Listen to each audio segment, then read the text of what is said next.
Assalamualaikum warahmatullahi wabarakatuh. Ya, bagi teman-teman PKP sebagai pembeli, ketika beli barang, kemudian ada barang yang ingin diretur. Nah, bagaimana cara buat nota returnya di Cortex? Ya, kalau di istilah pajak itu sebetulnya dibedakan ya, antara nota retur dan nota pembatalan. Ya, kalau nota retur itu pengembalian BKP, kalau nota pembatalan itu pembatalan CKP. Ya, pada intinya nanti prosesnya sama. Nah, untuk nota retur ini dan nota pembatalan itu dibuat oleh pembeli. Kemudian bagaimana jika ketika barang ini dikembalikan, kemudian diganti dengan barang dengan jenis fisik dan harga yang sama. Maka jika barangnya ini diganti, itu tidak perlu dibuat nota retur ya. Jadi dianggap tidak ada retur. Nota retur ini dibuat pada saat terjadinya pengembalian BKP ya, atau pembatalan JKP. Nanti dilaporkan di SPT PPN saat terjadinya pengembalian BKP. Misal penyerahan BKP-nya ini 1 Januari 2026 ya, tapi returnya dilakukan 1 Juni 2026. Maka nota returnya ya, tanggal nota returnya itu 1 Juni 2026 dan dilaporkan di SPT Juni 2026. Kalau misal SPT Juni 2026-nya ini sudah dilaporkan ya, kemudian baru buat nota retur, maka nanti harus lapor SPT pembetulan. Nah, konsekuensinya setelah membuat nota retur yaitu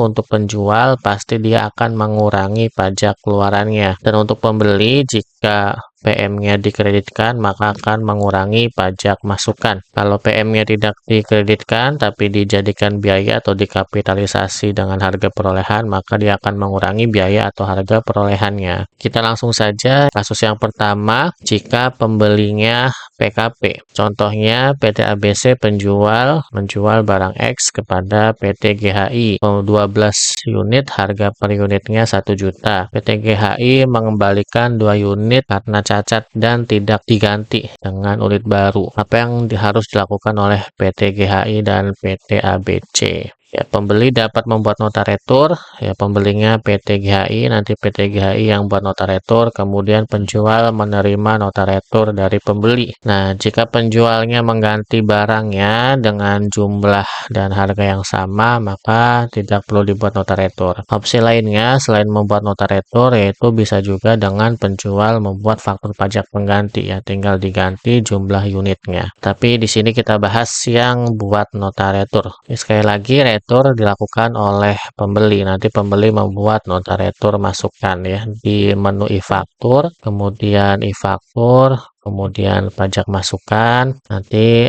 dicari ya untuk faktur yang akan direturnya. Pastikan sebelum diretur ini harus dikreditkan atau tidak dikreditkan terlebih dahulu ya. Jadi statusnya nanti di scroll ke kanan bisa ya, statusnya ini harus kredit atau unkredit. Jadi kalau statusnya sudah kredit atau unkredit, klik buat retur. Ya, nanti diisikan nomor fakturnya, klik cari, nanti dia akan terpopulate ya, terpanggil. Kemudian tanggal returnya adalah tanggal ketika retur dibuat ya, tanggal sekarang. Nah, ini periode returnya ya. Jadi periode retur dengan periode faktur tidak harus sama. Kemudian di scroll ke bawah, klik edit di detail transaksi ya, kemudian diisikan jumlah barang yang direturnya ya, kemudian nilai DPP, nilai lain yang diretur ya, kemudian PPN yang diretur. Nilai DPP, nilai lain yang diretur yaitu 11/12 dikali DPP diretur. Klik simpan, dia akan menyesuaikan di sininya. Klik simpan konsep, kemudian upload retur. Tanda tangan elektronik, konfirmasi tanda tangan, kemudian dicek di e-faktur, retur, pajak, masukan. Nanti seharusnya muncul di sini.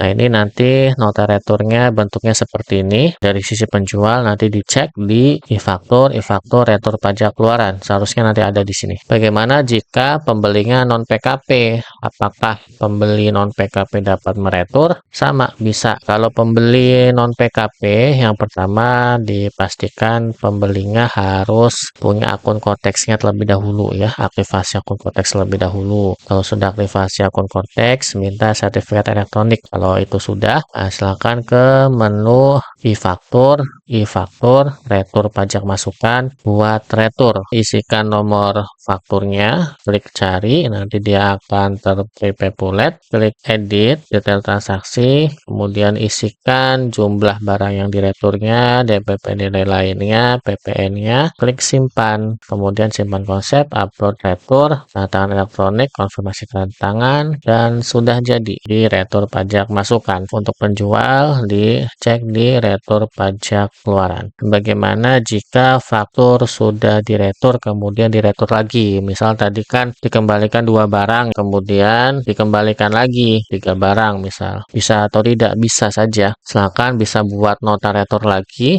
Nah, ini contohnya 20 Mei PT ABC menjual barang X ke PT GHI 12 unit, harga per unit 1 juta. 1 Juni PT GHI mengembalikan 2 unit, sudah dibuat nota retur. Besoknya 2 Juni ingin mengembalikan lagi 3 unit, bisa ya, tinggal di 2 Juni buat nota retur lagi dari faktur pajak masukan tersebut. Atau yang kedua, bisa batalkan nota retur yang di 1 Juni, kemudian buat retur ulang, langsung diisikan jumlah unitnya 5 unit. Atau bisa juga, karena ini yang diganti adalah jumlah unit, kalau tidak retur ya berarti si PT ABC membuat faktur pajak pengganti. Saya pakai cara yang pertama ya, buat nota retur lagi. Tinggal klik buat returnya saja. Nah, ini DPP-nya kan sudah disesuaikan ya, tadinya 12.000 gitu, sudah diretur 2.000 jadi 10.000. Tinggal diisikan lagi, nanti ini diretur 3 lagi. Simpan, sudah seperti itu. Nanti kelanjutannya sama. Oke, selanjutnya itu membatalkan retur. Contohnya 20 Mei penjual jual barang, 1 Juni pembeli retur, kemudian 2 Juni PT ABC mengganti barang returnya dengan jumlah yang sama, harga yang sama. Nah, ini kan kalau digantikan artinya returnya dianggap tidak terjadi ya, tidak perlu dibuat nota retur. Sedangkan dari pembeli sudah keburu dibuat nota returnya. Ada miskom nih antara penjual dan pembeli. Nah, jika seperti ini, maka silakan nota retur yang sudah dibuat PT GHI di 1 Juni ini bisa dibatalkan ya. Cara batalkannya nanti di retur pajak masukan, klik batal, kemudian ya. Nah, sudah gitu aja. Nanti returnya menjadi cancel. Selanjutnya bagaimana mengganti faktur setelah retur? Setelah retur, kemudian ada penggantian faktur pajak. Contohnya seperti ini. 20 Mei penjual menjual barang ya 12 unit, harga per unit 1 juta. 1 Juni PT GHI mengembalikan 2 unit karena cacat, sudah dibuat nota returnya. Kemudian 2 Juli PT ABC mengganti nama barang di fakturnya. Oke, nama barangnya ada salah ketik atau ingin diperjelas ya. Jadi pada intinya yang perlu diperhatikan, faktur pajak pengganti atas faktur pajak normal yang sudah diretur harus memperhitungkan nota retur. Ketika buat faktur pengganti di 2 Juli ini PT ABC harus mengganti juga jumlah barangnya menjadi 10 unit karena sudah ada yang diretur 2 unit. Buat faktur pajak penggantinya ya di e-faktur pajak keluaran, edit, scroll ke bawah, klik ganti, klik edit ya di data transaksi. Kemudian ini untuk kuantitasnya ini harus disesuaikan, harus memperhitungkan retur. Kuantitasnya juga diganti menjadi 10.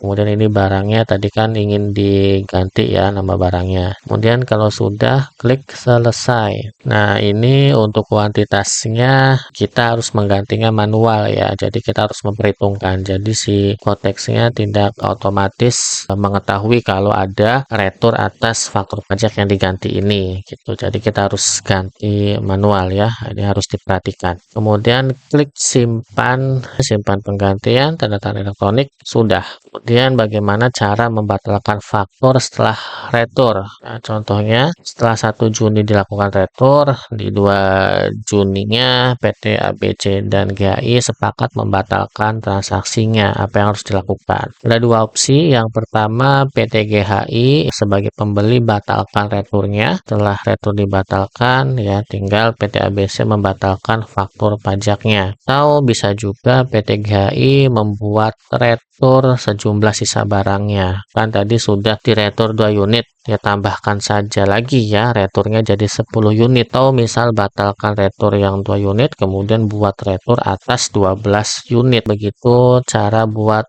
nota retur dan beberapa kasus yang pernah ditanya. Terima kasih atas perhatiannya. Sampai jumpa di video berikutnya. Wassalamualaikum warahmatullahi wabarakatuh.